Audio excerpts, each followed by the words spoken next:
Definitions of geography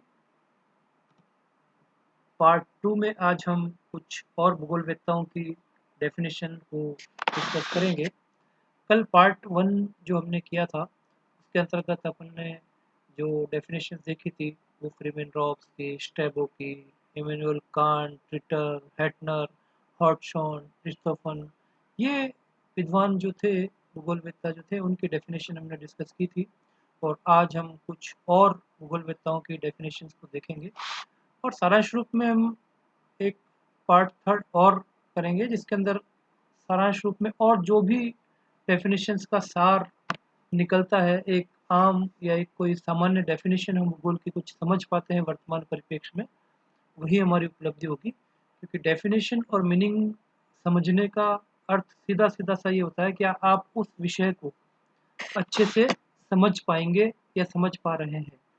तो आज जो डेफिनेशंस हैं वो हम देखेंगे। उनमें मुख्य रूप से होगी हैगेट, वर्तमान में जो जर्मन भूगोलवेत्ता है उनके अनुसार क्या डेफिनेशन भूगोल की है। इसके अलावा एकरमैन और बॉयक, बुल्सरिज और ईस्ट, और इसी के साथ साथ ईट्स, टफी, इस प्रकार से कई जो भूगोलवेत्ता है उनकी डेफिनेशन देखेंगे। मॉकहाउस भी उनमें से एक है। इन कुछ विद्वानों की डेफिनेशन आज हम डिस्कस करेंगे।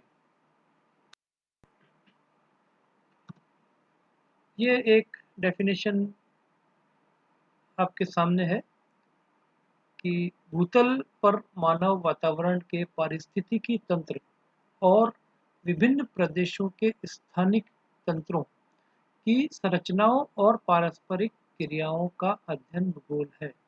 अपने आप में ये डेफिनेशन स्पष्ट अपना जो अर्थ है कि भूगोल में क्या सम्मिलित होता है ये कर रही है कि मानव वातावरण के जो पारिस्थितिकी तंत्र है, अलग अलग ह्यूमन एनवायरनमेंट के इंटर रिलेशन से जो एक फिनोमिना या इको सिस्टम डेवलप होता है, और विभिन्न प्रदेशों के जो अलग अलग स्थानिक तंत्र हैं वो किस प्रकार के हैं, उनका स्ट्रक्चर कैसा है, उनके आपस में पारस्परिक क्या क्रियाएं होती हैं जिसके फलस्वरूप वो पर्टिकुलर जो एक तंत्र डेवलप हुआ, पारिस्थितिकी तंत्र, उसका अध्ययन भूगोल के अंतर्गत किया जाता है। तो ये डेफिनेशन हैगेट ने दी। उसके पश्चात वर्तमान जो जर्मन भूगोलवेत्ता है उनके अनुसार, उनके मतानुसार जो भूगोल का अर्थ है या भूगोल का जो डेफिनेशन है वो इस प्रकार से है कि भूगोल वह विज्ञान है जिसमें पृथ्वी के विभिन्न प्रदेशों, लैंडशाफ्ट, का अध्ययन होता है कि जो अर्थ के ऊपर जितने भी अलग अलग पृथ्वी के ऊपर प्रदेश पाए जाते हैं उनका अध्ययन होता है। ये जर्मन भूगोलवेत्ताओं के मतानुसार जो है वो डेफिनेशन भूगोल की आती है। और जर्मन शब्द जो लैंडशाफ्ट है उसका प्रयोग दृश्य भूमि, लैंडस्केप, और प्रदेश, रीजन, दोनों अर्थों का वाचक है। लैंडशाफ्ट का मतलब दृश्य भूमि और प्रदेश दोनों से ही लिया जाता है, जिसमें प्रदेश की जो डिफरेंट कैरेक्टरिस्टिक्स हैं, रीजन की जो कैरेक्टरिस्टिक्स आती हैं, और उनकी जो ह्यूमन एक्टिविटीज़ हैं वो इसके अंतर्गत सम्मिलित की जाती है। तो जर्मन शब्द का प्रयोग दृश्य भूमि तथा प्रदेश दोनों अर्थों का वाचक है, जिसमें प्रदेश की विशेषताएं और मानवीय क्रियाएं सम्मिलित होती है। ये जर्मन भूगोलवेत्ताओं का जो वर्तमान में मत है उसके अनुसार ये होती है। और अब नेक्स्ट जो डेफिनेशन लेंगे हम, एकरमैन जो अमेरिका के भूगोलवेत्ता रहे, उन्होंने जो डेफिनेशन दी है वो आपकी स्क्रीन पर है। आप जो भी स्क्रीन पर जो डेफिनेशंस आ रही हैं उसका आप स्क्रीनशॉट ले सकते हैं। उसकी प्रिंट निकाल के भी आप इसको अपने नोट्स के अंदर रख सकते हैं, जिससे कि आपको एग्जामिनेशंस में डेफिनेशंस को देखने या लिखने के लिए आपको दोबारा मेहनत नहीं करनी पड़े। तो एकरमैन ने जो डेफिनेशन दी वो ये है, भूगोल वह विज्ञान है जो पृथ्वी तल पर समस्त मानव जाति और उसके प्राकृतिक वातावरण की पारस्परिक क्रियाशील विस्तृत प्रणाली का अध्ययन करता है। कि जितनी भी मानव प्रजातियां पृथ्वी तल पर रहती है उनका साइंटिफिक स्टडी किसके साथ, कि वो मानव प्रजातियां अपने प्राकृतिक पर्यावरण के साथ पारस्परिक कौन कौन से क्रियाशील जो संबंध है, उनके क्रिया जो करती है पारस्परिक क्रियाएं, उसका विस्तृत प्रणाली का अध्ययन है। कि बहुत ही इन डेप्थ स्टडी जो है साइंटिफिक दृष्टि से की जाती है कि अलग अलग क्षेत्र के जो पृथ्वी तल पर मानव जाति निवास करती है, उनका अपने प्राकृतिक वातावरण के साथ क्या क्रियाशील संबंध रहते हैं, कौन कौन सी एक्टिविटीज अलग अलग क्षेत्रों में मानव जातियों द्वारा की जाती है, और उससे एक स्पेशल टाइप ऑफ फिनोमिना उस पर्टिकुलर क्षेत्र के अंदर डेवलप होता है, जिसे हम पारिस्थितिकी तंत्र भी कहते हैं, उसका अध्ययन करना या उसका विस्तृत अध्ययन करना एकरमैन द्वारा भूगोल की परिभाषा के अंतर्गत सम्मिलित किया गया। इसी प्रकार से एक और डेफिनेशन जो अमेरिकी भूगोलविदताओं द्वारा दी गई, उसमें से ब्रोएक भी एक अमेरिकी भूगोलवेत्ता है जिन्होंने जो डेफिनेशन दी, आपकी स्क्रीन पर लिखा हुआ है नीचे। मानव संसार के रूप में पृथ्वी तल की विभिन्नताओं का क्रमबद्ध ज्ञान भूगोल है। इन्होंने बहुत ही संक्षिप्त में बहुत बड़ी बात कही। इनका अर्थ यह है कि मानवीय संसार के रूप में वही कि जो विभिन्न क्षेत्रों में पृथ्वी पर या पृथ्वी तल के ऊपर जो विभिन्न मानव जातियां निवास करती है पूरे संसार में, उनका विभिन्नताएं, उनमें क्या अंतर है, अलग अलग क्षेत्रों के अलग अलग मानवीय संसार में क्या अंतर है, वहाँ की एक्टिविटीज़ में, वहाँ के लोगों के स्ट्रक्चर में, फिजिकल स्ट्रक्चर में, वहाँ के पर्यावरण में जो विभिन्नताएं पाई जाती है, इन सबका एक सिस्टमेटिक क्रमबद्ध अध्ययन कि वही जो है वो भूगोल के अंदर सम्मिलित किया जाएगा कि उन सभी विभिन्नताओं का क्रमबद्ध अध्ययन भूगोल के अंतर्गत या उसका ज्ञान भूगोल है। ये बात अमेरिका के जो ब्रोएक एक भूगोलवेत्ता है उन्होंने की। उसके पश्चात हम डेफिनेशन यदि देखें तो वो है वुडरिज और ईस्ट। इन्होंने मिलकर जो डेफिनेशन भूगोल की दी, वो इस प्रकार से उन्होंने भूगोल को परिभाषित किया कि भूगोल में भूक्षेत्र, लैंड तथा मानव, मैन का अध्ययन होता है। इन्होंने एक बहुत ही संक्षिप्त बात कह दी जिसके अंदर सब कुछ समाहित है।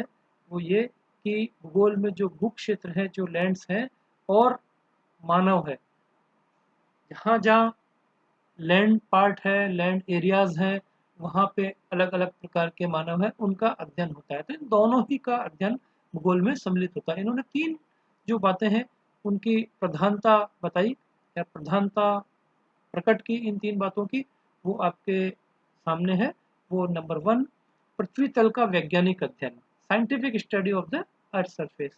ये इनका प्रमुख उद्देश्य था कि भूगोल के परिभाषा में इन्होंने इसको समाहित किया, इसको सम्मिलित किया कि पृथ्वी तल का जो अध्ययन है वो वैज्ञानिक होना चाहिए।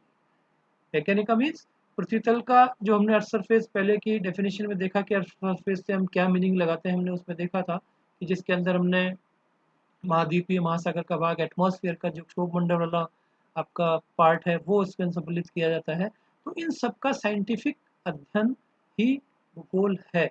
एक बात इन्होंने इस बात को प्रमुखता से लिया। उसके पश्चात जो दूसरी बात इन्होंने प्रमुखता से अपनी डेफिनेशन में सम्मिलित की, वो ये कि पृथ्वी तल की विभिन्नताओं के आधार पर पृथ्वी के प्राकृतिक भाग, जिनमें मानवीय क्रियाओं की विभिन्नता भी सम्मिलित रहती है।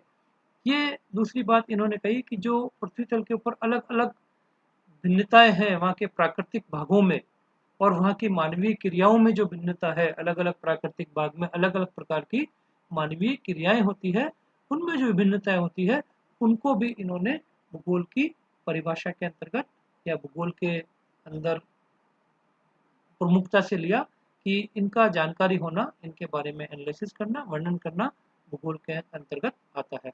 इसी प्रकार से तीसरा जो तथ्य इन्होंने दिया कि इनके तथ्यों के पारस्परिक संबंध, चाहे वो प्राकृतिक तथ्य हो चाहे वो मानवीय तथ्य हो, इनके आपसी जो इंटर रिलेशंस होते हैं इनके एलिमेंट्स में, उन बातों को भी भूगोल के अंतर्गत भूगोल के अध्ययन या उनका अध्ययन जो है वो भूगोल कहलाता है। तो ये वुडरिज और ईस्ट ने जो डेफिनेशन दी, वो इस प्रकार से इनकी डेफिनेशन को हम आसानी से समझ सकते हैं। इसके पश्चात नेक्स्ट हम आगे देखें तो हरमन जो भूगोलवेत्ता हुए, उन्होंने जो डेफिनेशन दी वो इस प्रकार से अपने डेफिनेशन को उन्होंने बताया कि भूगोल विज्ञान में पृथ्वी तल का अध्ययन जेनेटिक, कैजुअल और फंक्शनल दृष्टिकोण से किया जाता है कि किसी भी एलिमेंट का या पृथ्वी तल के ऊपर किसी भी चीज़ की जो उत्पत्ति हुई है, उसकी जेनेटिक जो उसके रीजंस हैं, उसके बारे में, उसके अलावा उसके क्या, किसी भी चीज़ के होने के क्या कारण हैं, उसके बारे में जानना, और उसके बाद में जो कार्यात्मक दृष्टिकोण होता है, फंक्शनल जो रिलेशंस होते हैं, उनको इन्होंने प्रधानता से लिया और ये कहा कि भूगोल में या भूगोल विज्ञान में, इन्होंने विज्ञान अपने आप में भूगोल को कहा और बताया कि भूगोल विज्ञान में पृथ्वी तल का अध्ययन जेनेटिक, कैजुअल और फंक्शनल दृष्टिकोण से किया जाता है। बहुत ही साइंटिफिक स्टडी जो है भूगोल के अंतर्गत इन्होंने बताई। ये एक और डेफिनेशन यहाँ हम देख रहे हैं ईट्स द्वारा, जो कि भूगोल वह विज्ञान है जो पृथ्वी तल पर विभिन्न अभिलक्षणों, जो कैरेक्टरिस्टिक्स होती हैं, की अवस्थिति, लोकेशन और स्थानिक वितरण, स्पेशल डिस्ट्रीब्यूशन की व्याख्या तथा प्रोगोक्ति, प्रिडिक्शन करने वाले सिद्धांत का परीक्षण और परिमेय करता है। ये डेफिनेशन जो है इस द्वारा दी गई, इसके अंदर भी वही बात की गई कि जो अलग अलग कैरेक्टरिस्टिक्स पाई जाती है, उनके लोकेशन और उनके स्पेशल जो डिस्ट्रीब्यूशन होता है, उनकी एनालिसिस करना और उनकी प्रिडिक्शन करने वाले जो सिद्धांत हैं, उनका परीक्षण और उनका सीमाएं निर्धारित करना, ये भूगोल की डेफिनेशन के अंतर्गत सम्मिलित होता है। इसी प्रकार से नेक्स्ट डेफिनेशन टफी जो अमेरिका के भूगोलवेत्ता रहे हैं, उन्होंने बताई कि भूगोल पृथ्वी तल पर स्थानिक संगठन, स्पेशल ऑर्गेनाइजेशंस होती हैं, के प्रक्रम, प्रोसेस और पैटर्न्स का अध्ययन है कि किस प्रकार से अलग अलग स्पेशल ऑर्गेनाइजेशंस जो हैं वो पृथ्वी तल पर पाई जाती हैं, उनके क्या क्या प्रोसेस हैं और उनके क्या पैटर्न वहाँ पे पाए जाते हैं। इसका अध्ययन ही भूगोल या ज्योग्राफी के रूप में इन्होंने के रूप में बताया। तो ये कुछ डेफिनेशंस आपको बताइए। इसके अलावा एक डेफिनेशन और आपको यहाँ पे मैं स्पष्ट कर देता हूँ। गैरसिमोव द्वारा ये डेफिनेशन दी गई है और भूगोल इसमें बताया है कि भूगोल वह विज्ञान है जो पृथ्वी तल के विभिन्न क्षेत्रों में प्राकृतिक और मानवीय तथ्यों की पारस्परिक क्रियाओं द्वारा निर्मित सम्मिश्रित समाकलन प्रदेशों, कॉम्प्लेक्स इंटीग्रल रीजन्स की व्याख्या करता है कि अलग अलग क्षेत्रों में जो प्राकृतिक और मानवीय तथ्यों की जो इंटर रिलेशन से, जो पारस्परिक कार्यात्मक फंक्शनल रिलेशन से जो एक स्पेशल टाइप का जो कॉम्प्लेक्स इंटीग्रेटेड रीजन बनता है, उनकी एनालिसिस करना, उनकी व्याख्या करना ही भूगोल है। गैरसिमोव ने ये बात बताई। और एक और डेफिनेशन आपको यहाँ पे मैं बता देता हूँ, वो है मॉकहाउस की। और ये डेफिनेशन, इनके अनुसार जो भूगोल को परिभाषित किया गया वो है, geography is the study of earth surface and earth surface in its areal differentiation as the homeland of man. इन्होंने ये कहा कि भूगोल पृथ्वी तल का उसकी क्षेत्रीय विभिन्नताओं के साथ मानव के रूप में अध्ययन है। तो ये जो कुछ डेफिनेशंस आज अपन ने देखी, इससे हमें सारांश रूप में जो देखने को मिलता है कि भूगोल क्या है, इसको मैं समझता हूँ कि अपने को एक बार और डेफिनेशंस के कुछ जो और विद्वान हैं, जो भूगोलवेत्ता हैं, उनको भी हम उनकी डेफिनेशन या उनके नज़रों में जो डेफिनेशन है, उनके विचारों में जो भूगोल की परिभाषा है, उसको हम थोड़ा सा और डिस्कस करने की आवश्यकता महसूस कर रहे हैं।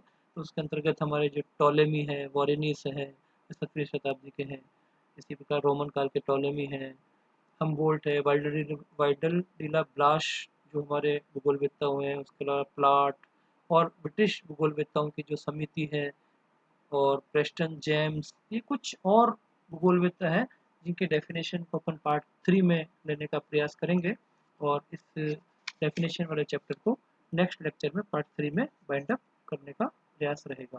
फिर मैं समझता हूँ कि आपको डेफिनेशंस के बारे में कोई भ्रांति या कोई कन्फ्यूज़न नहीं होगा। यदि किसी प्रकार का आपको कोई कन्फ्यूज़न है तो आप इसको पर्सनल व्हाट्सएप के ऊपर ग्रुप में पूछ सकते हैं। Thank you.